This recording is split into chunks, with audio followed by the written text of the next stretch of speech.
So what's more difficult to achieve? A hole-in-one in golf, a 9-dart leg in darts, or a 147 break in snooker? In this video, we're going to attempt to answer and give a definitive answer to that question. Now, last weekend, I posted on LinkedIn and I posted a poll asking which one was harder to do.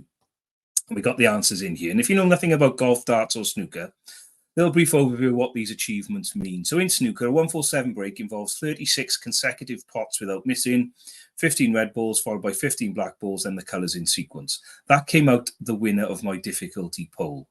The golf's hole-in-one, right, so getting a one shot to complete a hole, came in second, and then the 9-dart finish in darts was third, where you complete a leg in 9 darts. The comments, though, were interesting. Some people said it has to be golf. There's bound to be data that supports this.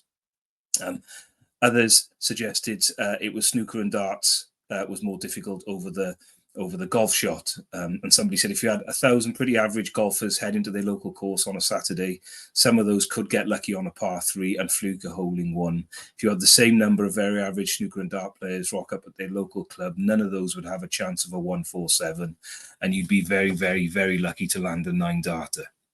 The person who suggested there must be data to support this, I found that intriguing, so I thought I'd dive in and have a look.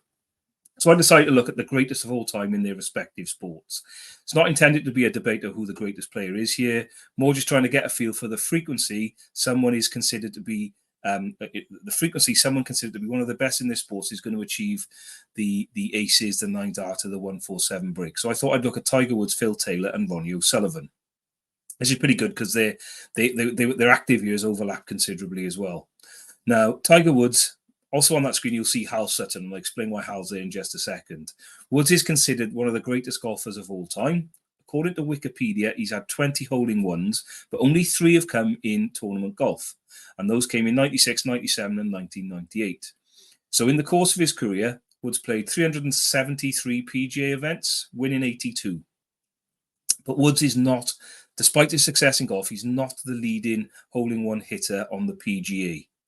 Right, his 3 don't get anywhere near the 10 that's been achieved by Hal Sutton.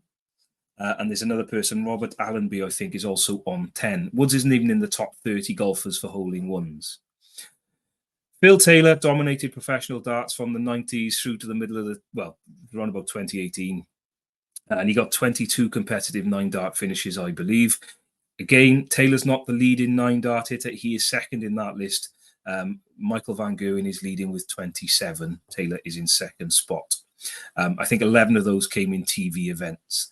And then we have Ronnie O'Sullivan, who has scored 15 147 breaks across his 30-year career. So taking those figures at face value, you can see the argument for the hole-in-one being most difficult. That doesn't take the nuances of each sport into the equation. So, for example, it's not possible, even for the great Tiger Woods, to make a hole-in-one on each hole. Nearly all competitive hole-in-ones happen on a par 3. Granted, I acknowledge there have been hole-in-ones on par 4s and I believe par 5s.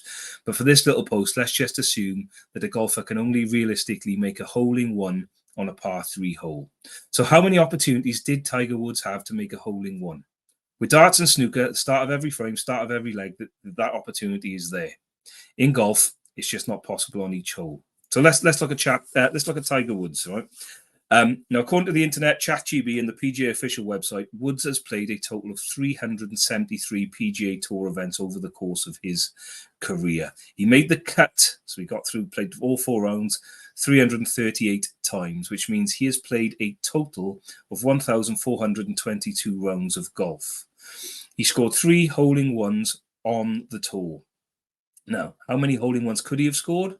Well, if we just take averages into account here, each course is different, but on average, there's 4 par 3 holes on each course, roughly. There are nuances in each, but we're going to say that's going to be the average. So if we run with that, Tiger's played in 1,422 rounds. Each round, he has 4 chances to make a hole-in-one on a par 3. Right, so that adds up to 5,688 chances to make a hole-in-one. He made 3, which gives him a 1 in 1,896 ratio.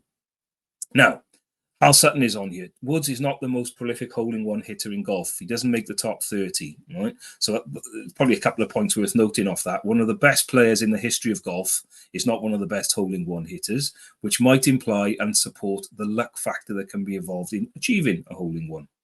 Now, Hal Sutton and Robert Allenby have got 10 hole-in-ones to their name, and these are the most prolific hitters. So if we run their numbers, and I've randomly picked Hal Sutton, right, who's joint top with 10, Sutton has played in 646 tournaments. He's made the cut 436 times, according to his PGA profile, which means he has completed 2,164 rounds of golf. Using the same assumptions we use for Woods, we can say he's played 8,656 holes where he could have made a hole-in-one. And all those numbers boil down to Hal making a hole-in-one, one in every 866 times. Now, moving on to darts. I don't have a complete data source for darts on how many legs Phil Taylor has actually played, right? So the numbers here are not completely accurate. I use a website called Click on Darts, and they appear to have all his results from April 2009 through to his retirement on the 1st of January 2018. Now, across his career, Taylor scored 22 nine-darters, but some of those fall outside of that range. He scored 14 nine-dart finishes in all competitions during that 2009-2018 period. So my numbers are not going to be completely accurate here, right? And the website also doesn't give me the total number of legs. It gives me the score in each game. So if a tournament was using a set-based scoring system, others like the match play, for example, use leg play, I needed a way to try and estimate or guess the number of legs. So what I did, I run his numbers 3 times. A set in darts is the first to 3, so there's going to be a minimum of 3 legs and a maximum of 5 legs. 5 legs played. So I run the figures for all 3. So let's just say all Taylor's sets were 3 legs. Right. He would have hit 14 nine-darters in 11,061 attempts, which boils down to a 1 in 790 ratio. That's not going to be his figure, but that's the sort of starting block that we've got. If his sets average 4 legs per set, the numbers change again. So that would be 14 in 1,700 and no, it's not. Sorry, it's 1,000. Start that again. If it's 4 legs per set, right, he hit 14 nine-darters in 11,398 legs of darts, which is 1 in 815. So it's creeping up towards the hole-in-one ratio. And if he averaged 5 legs, which it won't be completely on 5, but it'll be somewhere in this range, he would have played in 11,735 legs, hitting 14, which gives him a 1 in 838 chance of making a 9-darter. So it does make the 9-darter a more regular occurrence than a hole-in-one in golf. Then we get on to O'Sullivan. And I've used the data here from Q Tracker. O'Sullivan has played a whopping 13,009 frames of snooker across his long career to date and made 15 147 breaks. Granted, he has intentionally refused at least one during his career where he didn't think the prize money was good enough. But that leaves a figure of 15 in 13,009 frames, which boils down to an agonizing 1 in 867 frames. O'Sullivan will get a 147. So I think the answer is I'd call it a draw. Right, the best dart player will score a 9-dart leg somewhere between every 790 and 838 legs.